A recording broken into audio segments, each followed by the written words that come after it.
Hello, मेरा नाम चंद्रहास है। स्टडी स्मार्ट एसएससी में आपका स्वागत है।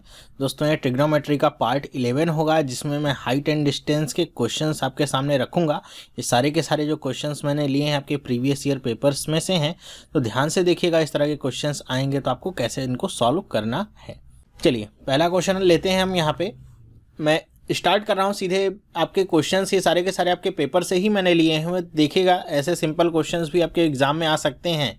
ठीक है, तो टेंशन वाली बात नहीं होगी। सबके 1 नंबर ही आपको मिलने, चाहे कठिन आएगा चाहे आपका बहुत ही सरल आएगा, सबको 1 नंबर मिलने हैं। तो इस तरह के क्वेश्चंस आएंगे तो बहुत आसानी से आपको नंबर ले लेने हैं। बस कुछ पॉइंट्स होते हैं जिनको आपको ध्यान में रखना होता है। ठीक है, एक तो मैंने आपको इंट्रोडक्शन पार्ट इसका बता ही दिया है, हाइट एंड डिस्टेंस का। जिन्होंने नहीं देखा है वो इसका इंट्रोडक्शन पार्ट देख सकते हैं, और ट्रिग्नोमेट्री के पुराने वीडियोस भी आप देख सकते हैं, जो मैंने 10 पार्ट में लगभग बना के आपको दिए हैं। सारे के सारे पुराने जो आपके एग्जाम के क्वेश्चन हैं उसी पे बेस्ड हैं, तो जिससे आपका एकदम कॉन्सेप्ट क्लियर हो जाएगा। यहाँ पे मैं स्टार्ट कर रहा हूँ। क्वेश्चन पढ़ते हैं। One flies a kite with a thread 150 meter long if the thread of the kite makes an angle of 60 degree with the horizontal line, then the height of the kite from the ground assuming the thread to be in a straight line। कह रहे हैं कि कोई kite उड़ा रहा है और कितना लंबा उसका धागा, 150 मीटर लंबा धागा। तो आपको पता है काइट अगर उड़ती है तो कैसे, सीधा तो उड़ती नहीं, टेढ़ा उड़ती है। कह रहे हैं इस तरीके से उड़ रही है कि वो हॉरिजॉन्टल से, मतलब धरती से 60 डिग्री का कोण वो बना रही है। तो ये कुछ इस तरीके का है कि आपका मान लीजिए हॉरिजॉन्टल लाइन है, तो ये 60 डिग्री का कोण यहाँ पे बन रहा है। ठीक है, कह रहे हैं कि अगर ये आपको पता है कि ये 150 मीटर लंबा धागा है और कह रहे हैं कि ये स्ट्रेट ही है, वैसे जनरली होता नहीं, लेकिन आपको इसको स्ट्रेट समझ के चलना है।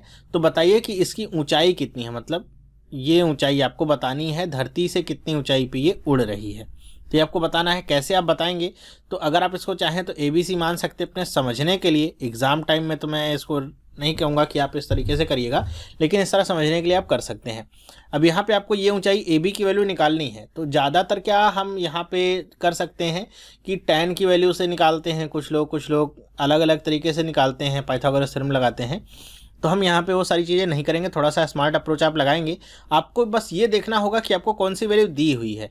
मतलब जो भी आपका ट्रायंगल बनता है उसमें आपको ये परपेंडिकुलर दिया हुआ है या फिर बेस दिया हुआ है। इन दोनों में से अगर कुछ दिया हुआ है तो आपको निकालना क्या है इसके ऊपर डिपेंड करेगा। अगर आपको बेस या परपेंडिकुलर में से कोई एक दिया गया और दूसरा पूछा गया है, तब आप tan का फॉर्मूला हमेशा लगाते हैं। बात को ध्यान से सुनिएगा। परपेंडिकुलर या बेस में से कुछ दिया गया है तो आप tan का फॉर्मूला लगाते हैं, या और यही पूछा गया। अगर बेस दे दिया गया तो परपेंडिकुलर पूछा जा रहा है, परपेंडिकुलर दिया गया तो बेस पूछा जा रहा है, तो tan या cot का फॉर्मूला आप लगाते हैं। या फिर अगर आपको हाइपोटेन्यूज पूछा जाएगा बेस या परपेंडिकुलर देके, तो आपको साइन या कॉस का फॉर्मूला लगाना है। या फिर यहाँ पे हाइपोटेन्यूज दे करके परपेंडिकुलर या बेस पूछा जाएगा तो भी साइन का फॉर्मूला आपको लगाना है। बस 2 ही फॉर्मूले आपको ज़्यादातर यूज़ होने हैं। 99% क्वेश्चन इन्हीं दोनों फॉर्मूले पे बेस्ड होते हैं। तो हमको पता क्या है कि ये आपका विकर्ण दिया गया है, हाइपोटेन्यूज दिया गया है, 150 मीटर लंबा ये धागा है। लंब आपको निकालना है परपेंडिकुलर, तो कैसे निकालेंगे, तो हम साइन का फॉर्मूला यूज़ करेंगे। तो क्या यूज़ करेंगे, साइन 60 डिग्री क्या हो जाएगा, AB अपॉन में AC। आपको ऐसे लिखना नहीं होगा एग्जाम में, आपको पता है कि ये लंब बटे में कर्ण है, समझने के लिए आपको लिख रहा हूँ। साइन 60 की वैल्यू क्या होती है, तो अगर आपको याद नहीं है तो 2 ट्रायंगल आपको बनाने होंगे, जो मैंने इंट्रोडक्शन वीडियो में बताए थे। उसको बार बार मैं बता नहीं रहा हूँ, देख लीजिएगा वहाँ पे जा करके। ठीक है, तो ये आपका साइन 60 की वैल्यू क्या होती है, √3/2। AB की वैल्यू यहाँ पे क्या है, तो कुछ नहीं है, निकालनी है। लेकिन AC की वैल्यू यहाँ पे क्या है, 150, ये आपको पता है। तो AB की वैल्यू क्या आ जाएगी यहाँ से, तो AB की वैल्यू देखिए, 2 से ये 150 कट जाएगा, कितनी बार में, 75 बार में। 75 का 3 में गुणा होगा, 75√3 मीटर्स ये आपको आंसर मिलेगा। AB का कितनी ऊंचाई पे ये है, देखिए ऐसा आंसर है, 50 नहीं है, 75√3 ये आपका आंसर है। आगे मीटर हो सकता है लिखना भूल गया हूँ मैं, तो ये आप मीटर ही समझिएगा, कोई और यहाँ पे यूनिट नहीं है, सब मीटर में ही है। तो देखा आपने कैसे आप इस तरह के क्वेश्चंस अगर आते हैं एग्जाम में, कितना इजीली आप इनको सॉल्व कर सकते हैं। आप एग्जाम में अगर आता है क्वेश्चन तो इसको कैसे करना है, आपको ABC वगैरह कुछ लिखने की जरूरत नहीं है। इसको आप P मानेंगे, इसको आप B मानेंगे, परपेंडिकुलर बेस, और ये आपका H होता है, बस ये मान के चलना है। तो ये ABC लिखने से आपको झंझट नहीं रहेगी। इन्हीं वैल्यूज को आप रिप्लेस करके बहुत आसानी से आंसर निकाल सकते हैं। ठीक है, तो आप करना शुरू करेंगे सीधे डायरेक्ट यहाँ से, क्योंकि साइन 60 की वैल्यू ये लिखने की जरूरत क्या है आपको पता है, तो √3/2 लिखिए ना। और यहाँ पे आपको क्या लिखना होगा, P अपॉन में 150, डायरेक्ट आपको आंसर मिलेगा कट के, P बराबर है 75√3। देखिए कौन सा ऑप्शन सही है, B वाला सही है, टिक लगाइए और आगे बढ़िए। चलिए देखते हैं इसी के ऊपर एक और क्वेश्चन बेस्ड है। क्या है? A kite is flying at a height of 50 metre. अब यहाँ पे हाइट दे दिया गया कि 50 मीटर की ऊंचाई पे है, ठीक है। If the length of the string is 100 metre then inclination of the string to the horizontal ground in degrees. अब आपसे पूछा गया है डिग्री बताइए, कितने डिग्री का कोण बनाती है वो ग्राउंड से। तो आप देख लीजिए क्या क्या आपको बताया गया है। तो ये ट्रायंगल मैं ऐसे बना लेता हूँ, समकोण त्रिभुज तो बनना ही है, एक्स्ट्रा में जो बनेगा उसको ध्यान नहीं देना है, ठीक है। तो यहाँ पे आपको बता है कि ये क्या है, 50 मीटर है ऊंचाई यहाँ से, और जो स्ट्रिंग की लंबाई हो कितनी है, 100 है। तो ये थीटा की वैल्यू आपसे पूछी गई है, तो आप क्या लगाएंगे, सीधे मैंने क्या बताया था आपको कि यहाँ पे आपको हाइपोटेन्यूस वगैरह अगर पता है तो आप सीधे साइन थीटा लगा दीजिए। थीटा की वैल्यू बस आपको निकालनी है। तो साइन थीटा बराबर क्या हो जाएगा, क्योंकि हमको लंब और कर्ण ही पता है तो साइन का ही मान होता है साइन। तो क्या होता है, लंब बटे में कर्ण, तो क्या हो जाएगा 50 बटे में 100। 50 दूनी 100 कितना गया, 1/2। तो बताइए साइन के थीटा की कौन सी की वैल्यू क्या होती है, 1/2। तो थीटा बराबर में क्या गया, 30 डिग्री। देखिए ज़्यादा से ज़्यादा इसको करने में आपको एग्जाम टाइम में 10 या 20 सेकंड का समय लगेगा। जहाँ बहुत ज़्यादा अगर लगना है तो अगर आपने देखा हुआ है ये सारे आपके एग्जाम के ही क्वेश्चंस हैं जो आए हुए हैं, कितना आसानी से आप कर सकते हैं 30 डिग्री। देखिए ऑप्शन कौन सा है, डी वाला, टिक करिए और आगे बढ़िए। तो ऐसे बस आपको करना है और कुछ यहाँ पे करने की जरूरत नहीं पड़ेगी, आपको बहुत ज़्यादा कुछ भी प्रेशर नहीं लेना है। तो ये आपका दूसरा आपका क्वेश्चन था, इसी पे मैंने करा दिया कि आपको ये सिंगल एंगल ऐसे दिए रहेंगे तो आपको कैसे निकालना है। चलिए एक और क्वेश्चन देखते हैं। अब यहाँ पे जो क्वेश्चन हम देख रहे हैं ये आपका जो दूसरा टाइप मैंने आपको बताया था, कुछ उस तरीके का क्वेश्चन है। इसको देखिए कैसे करेंगे हम। क्या लिखा हुआ है, a telegraph post is bent at a point above the ground due to storm. कह रहे हैं कि कोई टेलीग्राफ पोस्ट है, या यहाँ पे कई बार पोल भी लिखा रहता है, कि मान लीजिए खंभा सा है कोई भी, कह रहे हैं कि वो स्टॉर्म की वजह से किसी पॉइंट से टूट गया और वहाँ से झुक गया, ठीक है। वहाँ से झुक करके वो ज़मीन से टच हो रहा है। कह रहे हैं its top just meets the ground at a distance of 8√3 metres from its foot. मान लीजिए ये आपका ऐसे पोल है, यहाँ से ये क्या होता है, झुक जाता है और ये इधर आके मिलता है ग्राउंड पे। कितनी दूरी पे, तो ये दूरी आपको दे दिए हैं 8√3 मीटर्स पे जाके ये मिल रहा है ग्राउंड पे। और कितने डिग्री का एंगल बना रहा है, 30 डिग्री का एंगल बना रहा है। कह रहे हैं then height of the post. अब यहाँ पे समझने वाली बात क्या होगी, देखिएगा हाइट ऑफ द पोस्ट जब कहते हैं तो हाइट ऑफ द पोस्ट की बात कर रहे हैं, मतलब यहाँ से ले करके इस पूरे पोस्ट की बात आपको ये हाइट निकालनी है, इतना पूरा आपको निकालना होगा, ठीक है। कई लोग क्या करते हैं, केवल इतनी हाइट निकालते हैं। अगर इसको मैं लिख दूं ए बी सी और डी, तो कई लोग केवल बी सी की वैल्यू निकाल लेते हैं या ए बी की वैल्यू निकाल लेते हैं और वही वो समझते हैं कि उसकी हाइट होगी, जबकि गलत होगा। और आपको आंसर भी में भी वो सारे मिल जाते हैं ऑप्शन। जैसे ही आपने गलती की आपको आंसर मिलेगा उसका, आप गलत करके आएंगे तो गलत ऑप्शन आप टिक करके आएंगे, सोचेंगे सही करके आएँ और हो जाएगा क्या, वो गलत। तो कैसे करना है देखिएगा इसको ध्यान से।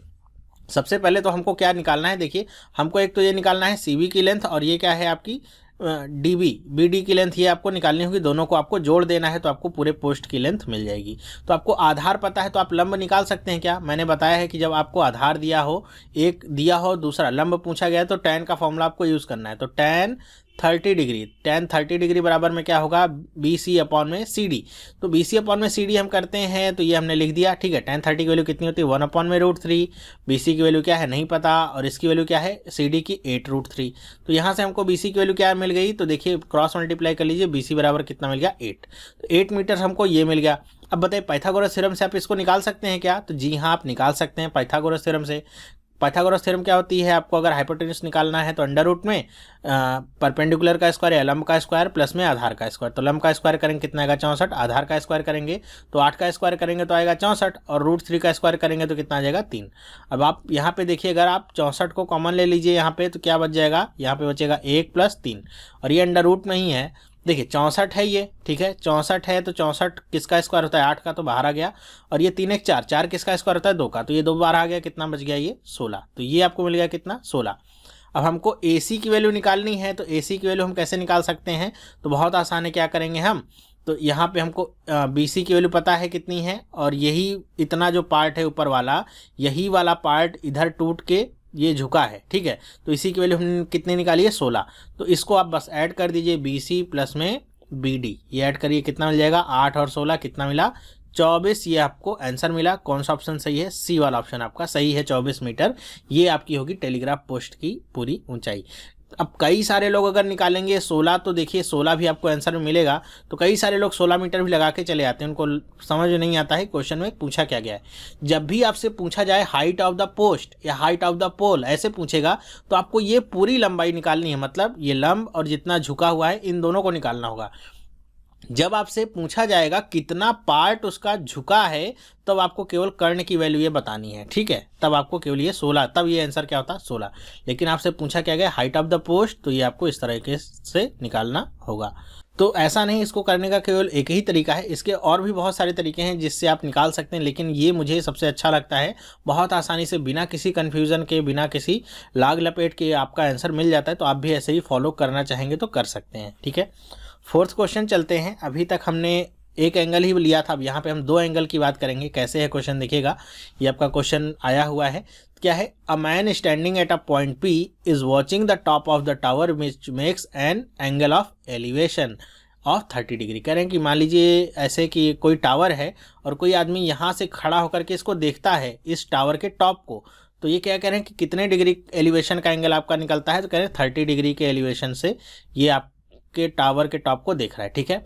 The man walks some distance towards the tower. ये लाइन बहुत इंपॉर्टेंट होती है कि ये आदमी कहाँ चलता है, टावर की तरफ, मतलब ये आदमी इधर की तरफ चलेगा, ठीक है। टूवर्ड्स द टावर का मतलब क्या है, टावर की तरफ चलेगा, तो आपको ये डिस्टेंस इधर की तरफ आपको दिखाना है यारो कि ये अंदर की तरफ आपका चल रहा है, ठीक है। ये समझना आपके लिए इंपॉर्टेंट होगा, ठीक है। Then his angle of elevation of the top is 60 degree. कह रहे हैं कि कुछ दूर चलता है, कितना नहीं पता, लेकिन उसका एंगल ऑफ एलिवेशन कितना हो जाता है, कहते हैं अब हो गया है 60 डिग्री, ठीक है। कह रहे हैं कि if the height of the tower is 30 metre, कि हाइट ऑफ द टावर कितनी है 30 metre, then the distance he moves is, कि आपको बताना क्या है कि कितनी दूरी ये मूव किया, मतलब यहाँ से लेकर के यहाँ तक की दूरी आपको बतानी है कि वो एंगल जितने में चेंज हुआ है। ओके, तो कैसे करेंगे हम, आप अगर नाम देना चाहें तो नाम दे सकते हैं ABC और D, ठीक है। ABCD इस तरह नाम भी दे सकते हैं, या फिर आपको ये वैल्यू पता है, इसको आप कुछ भी दे सकते हैं, आप इसको B दे दीजिए, इसको X दे दीजिए, कुछ भी जैसे आपको समझ में आए वैसे आप कर सकते हैं, एकदम आज़ाद हैं आप करने के लिए, बस कॉन्सेप्ट आप समझ के रखिएगा, ठीक है।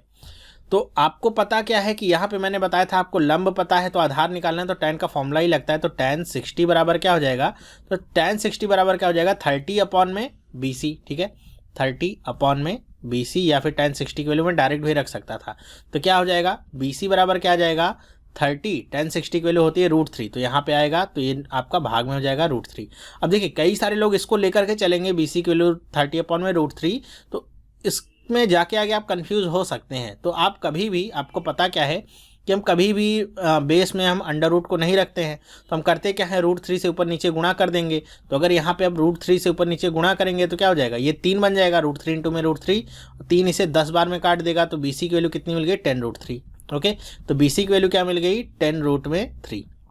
ये आपके लिए आसान होगा इसको कैरी करना। तो यहाँ से यहाँ तक की दूरी आपको पता चल गई कितनी हो गई 10√3। लेकिन ये दूरी कैसे निकालेंगे, तो ये जो tan 30 वाला एंगल है, ये वाला ट्रायंगल आप देखेंगे कौन सा, AB और D। अभी हमने कौन सा ट्रायंगल देखा था इससे पहले, वो ट्रायंगल था AB और C। अब हम ट्रायंगल कौन सा देखेंगे, AB और D, ठीक है। ये बड़ा वाला ट्रायंगल देखेंगे, मतलब हमको अगर यहाँ से यहाँ तक की दूरी पता चल जाए, और इतनी दूरी तो हमको पता ही है, तो इतने में से हम इतना घटा देंगे तो ये हमको दूरी मिल जाएगी। बस ये कॉन्सेप्ट हम यूज़ कर रहे हैं। तो ABD में क्या होगा तो वही tan लगाएंगे 30 डिग्री, तो tan 30 डिग्री की वैल्यू कितनी होती है देखिएगा, तो tan 30 की वैल्यू आपकी होती है 1 अपॉन में √3, और ये आपका क्या हो जाएगा 30, और अपॉन में ये BC प्लस में CD, हम इसको ऐसे तोड़ के लिखेंगे BC प्लस में CD, ठीक है। तोड़ के ही आपको लिखना है, पूरा लिखेंगे फिर एक लाइन और वेस्ट होती है। यहाँ पर भी वैसे ही मैंने एक लाइन वेस्ट कर दी tan 30 लिख के, वैसे इसे हम क्या लिख सकते हैं 1 अपॉन में √3, और ये क्या हो जाएगा 30, BC की वैल्यू कितनी हो जाएगी 10√3 प्लस में क्या हो जाएगा CD। अब देखिए आप क्रॉस मल्टीप्लाई कर लीजिए। अब देखिए इसको क्रॉस मल्टीप्लाई करने के बाद यहाँ पे मैं लिख रहा हूँ आंसर, देखिएगा क्रॉस मल्टीप्लाई करेंगे तो इधर क्या हो जाएगा 10√3 प्लस में क्या आ जाएगा CD, बराबर में इधर 30 का इधर √3 में गुणा होगा तो क्या हो जाएगा 30√3। तो आप देखिए केवल CD की वैल्यू हमको डायरेक्ट यहाँ से मिलेगी, CD ही हमको निकालना है कितनी दूर मूव हुआ है। तो CD की वैल्यू क्या आ जाएगी 10√3 को उधर ले जाइए, क्या मिल जाएगा 30 में से 10 चला जाएगा, कितना हो जाएगा 20√3। आपको सीधे डायरेक्ट आंसर मिलता है, बिल्कुल भी कुछ भी एकदम कुछ करना नहीं है, क्योंकि हमको यहाँ से यहाँ तक की वैल्यू पता थी, केवल सी डी की वैल्यू निकालनी थी। बस हमने निकाल लिया, कितना गया 10 20 रूट में 3। देखिए कौन सा ऑप्शन सही है, तो 20 रूट में 3 डी वाला ऑप्शन आपका सही है। इसी को टिक करेंगे और आप आगे बढ़ेंगे। ठीक है, तो इस तरह के क्वेश्चंस आते हैं तो बिल्कुल भी घबराना नहीं है, एकदम सिंपल होते हैं।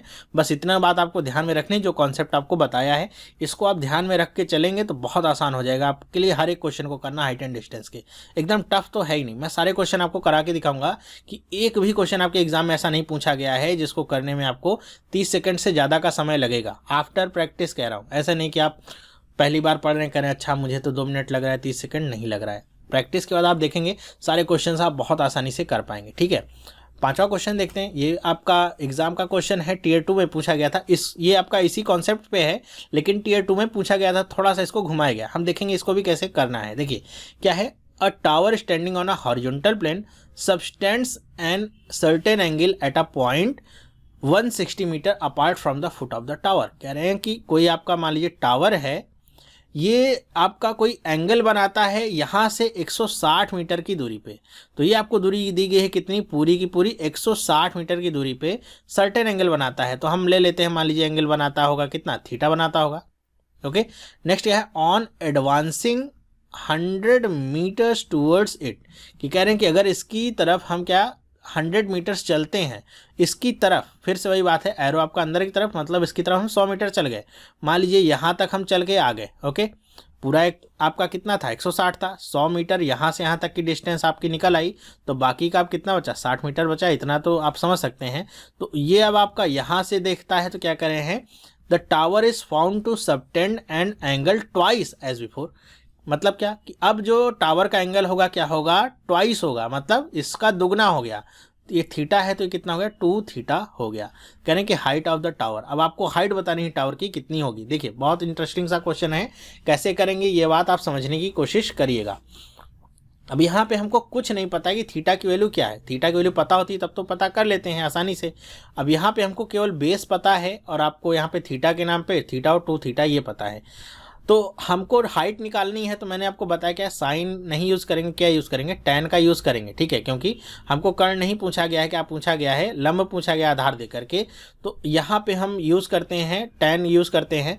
तो सबसे पहले जो अंदर वाला आपका ट्रायंगल है, अगर इसको मैं नाम दे दूँ ताकि आपको समझा सकूँ, ए बी सी और डी। तो अगर मैं ट्रायंगल की बात करता हूँ ए बी और सी की, तो यहाँ पे आपका क्या निकलता है, tan 2 थीटा बराबर में क्या आ जाएगा, ए बी बटे में बी सी। तो ए बी की वैल्यू तो ए बी ही रखिए और बी सी की वैल्यू आपको क्या पता है 60 डिग्री है।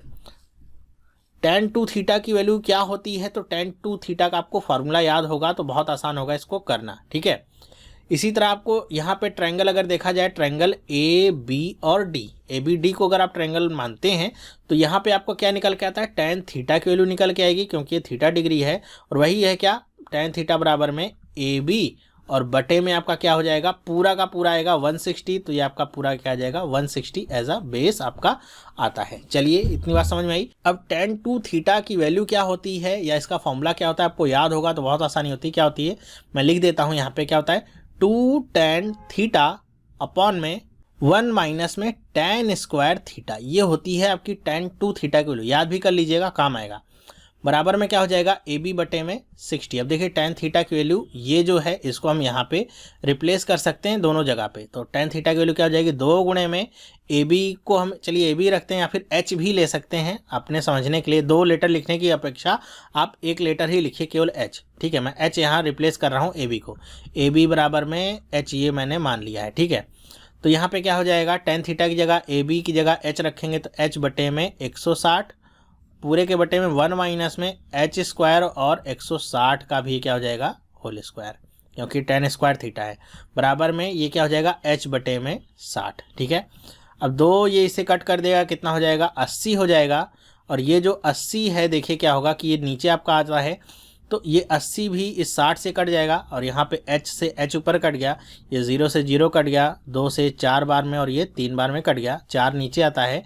अब देखिए बचता क्या है, यहाँ पे ऊपर दोनों तरफ 1 1 बच रहा है और नीचे ही आपकी वैल्यू बचती हैं। तो हम करते क्या है, इक्वेशन को पलट देते हैं, मतलब दोनों को हम पलट देंगे तो अब जो नीचे वाले दोनों के पार्ट है ऊपर पहुँच जाएंगे। दोनों तरफ ये काम करना होगा, एक तरफ नहीं कर सकते हैं मैथ में। ठीक है, तो दोनों तरफ के जो डिनोमिनेटर है वो न्यूमरेटर बन जाएगा और न्यूमरेटर डिनोमिनेटर। तो ऊपर क्या बचेगा, देखिए यहाँ पे 4 है तो 4 के गुणे में बचेगा 1 माइनस में एच स्क्वायर अपॉन में 160 का स्क्वायर बराबर में 3। इस 4 को दूसरी तरफ ले जाइए तो ये आपका क्या हो जाएगा, 3/4 हो जाएगा। ठीक है, तो ये आपका क्या हो जाएगा 1 माइनस में, इधर मैं लिखूँ 1 माइनस में एच स्क्वायर और बटे में 160 का स्क्वायर बराबर में क्या बचा 3/4। अब ये एक आपका इधर जाएगा दूसरी तरफ आएगा तो क्या हो जाएगा, माइनस में वैल्यू आपको ये मिलेगी 3/4 में से आप माइनस करेंगे। इतना आप एकदम दिमाग में करके रखिए, ये लिखने की जरूरत नहीं पड़नी चाहिए। जो भी करना है, एक इधर लाएंगे तो कितना होगा 3/4 में से एक आप घटाएंगे, 4 एक कम 4, ये कितना बचेगा माइनस में 1/4 बचेगा। ये आपको दिमाग में ही कर लेना है, यहाँ पे लिखने की जरूरत नहीं पड़नी चाहिए। तो यहाँ पे आपका क्या बचेगा, माइनस में एच स्क्वायर बराबर में बटे में 160 बराबर में इसका भी स्क्वायर है, ये आपका क्या बचेगा माइनस में 1/4। माइनस से माइनस कैंसिल आउट, और ये एच स्क्वायर है दोनों तरफ में तो इधर अगर हम ले जाएं तो इसका क्या बन जाएगा अंडर रूट। तो ये आपका क्या बचेगा h बटे में 160 और ये कितना हो जाएगा 1/2। 2 से काटेंगे 80 बार में कट गया तो h की वैल्यू कितनी आ गई 80। क्रॉस मल्टीप्लाई कर लिया, h की वैल्यू कितनी आई 80 आई। ठीक है, तो कौन सा ऑप्शन सही है, ए वाला ऑप्शन आपका सही होगा। तो आपको समझना क्या है कि क्वेश्चन कोई भी टफ नहीं है, बस आपको करने का अगर तरीका पता है तो। एंगल देखिए कितना क्वेश्चन को घुमाया गया, एंगल आपको नहीं बताया गया, एंगल को आपको दूसरे टर्म में बताया। यहीं पे आपका tan 3 थीटा भी हो सकता था फॉर्मूला, तो उसका भी फॉर्मूला आपको पता होना चाहिए, tan 3 थीटा का फॉर्मूला क्या होता है। तो वो सारे फॉर्मूले अगर आपको पता है तो आप घबराते नहीं हैं, एग्जाम टाइम में भी कुछ भी पूछेगा मैं लगा दूंगा। ठीक है, तो इस तरीके की अप्रोच होनी चाहिए कि क्वेश्चन है तो आंसर उसका होगा ही होगा, बिना आंसर का क्वेश्चन तो बनने की पॉसिबिलिटी है नहीं। ठीक है, तो यहाँ पे आपको क्या करना था मैंने आपको बताया। अगर नहीं समझ में आया तो एक बार और वीडियो को देखिएगा, क्योंकि उसमें आपका कुछ नुकसान तो होगा नहीं, आपको समझ में आता रहेगा। नहीं समझ में आया तो एक बार और देखिएगा तो फिर से समझ में आएगा आपको। तो एच की वैल्यू 80 आ गई। कई सारे लोगों को मैंने देखा इस तरह के क्वेश्चंस को मान के करते हैं, सोचते हैं कि आपका tan है, मान लीजिए से मैं 30 मान लेता हूँ तो आपका 60 हो जाएगा। ठीक है, क्योंकि उनको पता होता है कि tan में अगर वैल्यू आपकी यहाँ पे मिल रही है तो आपको अगर यहाँ पे कुछ भी एंगल बनेगा तो वो सोचते हैं कि या तो आपका 30 में बनेगा, या तो 45 में बनेगा, या तो 60 में बनेगा। और जब दुगने की बात की गई है तो 45 का दुगना 90 तो हो नहीं सकता है, तो 30 और 60 मान के करते हैं तो आंसर ऐसे गलत आता है। ठीक है, ये अप्रोच आपकी सही नहीं है। यहाँ पे थीटा की वैल्यू को रिप्लेस करके हम आंसर को गलत लाएंगे। तो इस बात का आप ध्यान रखिएगा कि अगर एक आध क्वेश्चन में से फिट हो गया तो उसका मतलब ये नहीं कि हर एक क्वेश्चन में लागू होगा, वरना मैं भी यहीं पे करा देता आपको, जैसे पुराने आपको कराए हैं सारे क्वेश्चंस। वहाँ पे आप कुछ भी वैल्यू रखते थे, आती थी, सारा करके भी दिखाया था। पिछले पार्ट में ट्रिग्नोमेट्री में थीटा की वैल्यू को रिप्लेस करके भी मैंने सारी वैल्यूज़ दिखाई थी कैसे होता है। लेकिन यहाँ पे ऐसा लागू होगा कि नहीं ऐसा ज़रूरी नहीं है, तो यहाँ पे करने की भी ज़रूरत नहीं है। यही तरीका आपको फॉलो करना होगा जब भी आपको क्वेश्चंस को करना होगा। तो देखा आपने ये 5 क्वेश्चंस आपके लिए मैं लेके आया था इस वीडियो में। ये आपको कैसा लगा, पार्ट समझ में आया कि नहीं, मुझे आप कमेंट करके बताइएगा। आपके पास कोई क्वेश्चंस हैं तो वो भी आप कमेंट करके मुझे बताइएगा। वीडियो पसंद आया है तो इसे लाइक करिए और अपने दोस्तों के साथ भी शेयर करिए, जिससे ज़्यादा से ज़्यादा लोगों तक ये वीडियो पहुंच सके। अभी आगे मैं हाइट एंड डिस्टेंस के 1-2 पार्ट और बनाऊंगा, जिसमें सारे टाइप के क्वेश्चंस मैं कवर कर लूंगा। कोई भी क्वेश्चन आएगा आप आसानी से कर पाएंगे, सारे एग्जाम के ही आपके क्वेश्चंस आपको देखने को मिलेंगे। इस वीडियो में बस इतना ही। अगर आपने चैनल को सब्सक्राइब नहीं किया है तो आज इस चैनल को सब्सक्राइब कर सकते हैं, जिससे इस तरह की जो वीडियोज़ हैं आपको मिलती रहेंगी और आपकी जो प्रिपरेशन है वो और अच्छी होती रहेगी। ये वीडियो देखने के लिए आपका बहुत बहुत धन्यवाद। अब हम मिलेंगे नेक्स्ट वीडियो में, तब तक के have a nice day and bye.